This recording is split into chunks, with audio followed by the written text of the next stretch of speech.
aussi un monument et à chacun de nous, la royale, voire impériale Union Saint-Gilloise rappelle de très grands souvenirs. L'Union joue à nouveau la tête, mais en division 3 série A. Son adversaire du jour est lui aussi héroïque puisqu'il s'agit de l'AEC Mons. Éric Libois nous revient de la butte. Les époques ont passé, les lieux à peine. Le stade Marien à l'effigie des temps anciens. Longtemps, l'Union a vécu sur son passé. L'un des secrets de sa réussite actuelle, avoir enfin apprivoisé le présent. L'Union ou la plus pure tradition de la Zouanze, l'Union, c'est aussi les supporters.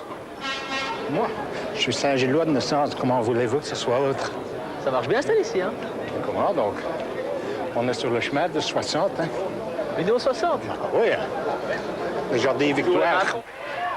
De 10 à 60 matchs sans défaite, il n'y a qu'un pas. Zwarten Brooks et Van Varenberg ont cédé leur place à José Barroso et Stas de Richel. 60 ans plus tard, l'Union flirte à nouveau avec les sommets. Un match au sommet tendu aussi. Perte de balle d'Arcangelo et déjà Michel qui sauve en catastrophe devant Barroso. Les défenses en délicatesse avec leur classique débordement de Stevens et double centre. Personne à la réception.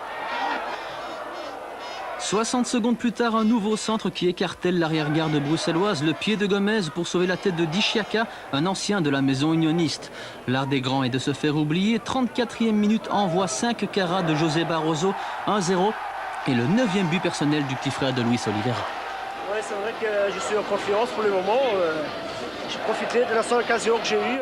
J'ai mis au fond. Hein. José Barroso, petite taille mais un fameux timing. Michel se couche. La reprise à l'avantage de Mons, centre de Mercier, la tête de Madondo qui parvient à Demol, Gomez à la parade. Le contre, arme maîtresse des unionistes, toujours la détente de Barroso pour Moyo qui arrive trop tard. L'égalisation en ligne de mire, Mons va dégarnir ses lignes, tout profit pour Laurent Stas de Richel, servi par Madondo, le coup de rein du stratège unioniste qui dans l'arc s'en mêle les pinceaux, l'art de se compliquer la vie. Le chaos tombera dans l'autre camp, un raté de Dailly. Wouters cède à la pression montoise.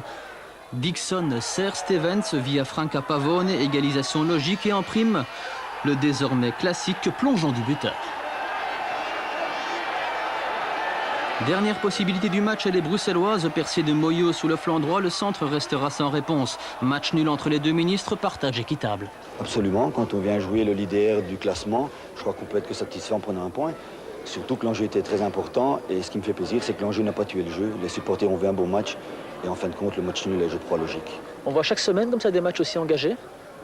Je crois que l'engagement fait partie intégrante du football et je crois que le jour où on retire cet engagement, c'est plus vraiment du football et c'est ce qui fait participer au spectacle, cet engagement en tout cas.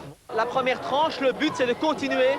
Oui, tout à fait. On va essayer d'aller le plus loin possible et on verra.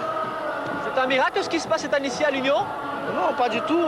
Avec tous les transferts qu'on a fait cette année, c'est normal que l'Union soit aussi fort que maintenant. Hein. Et oui, donc le frère de Louis, j'espère que lui s'entendra avec Paul Van Imst. Donc l'enjeu n'a pas tué le jeu, c'est une belle conclusion. Alors voici ces résultats en Division 3. Tout d'abord, le succès du FC Roulers, victoire de Denderlecht face à Berchem. L'Olympique a gagné au SK Roulers, partage entre Am et Isegem. Framborin-Lembeck, 1-1. Le Racing de Gand et Malines, 2-2. Vous avez vu Union Mons. Et puis enfin, quel résultat? Capellen a battu Wetteren, 6-0. Capellen, 18 points, seul en tête. L'Union, 17 points. Et Mons, 16. Que la lutte est belle.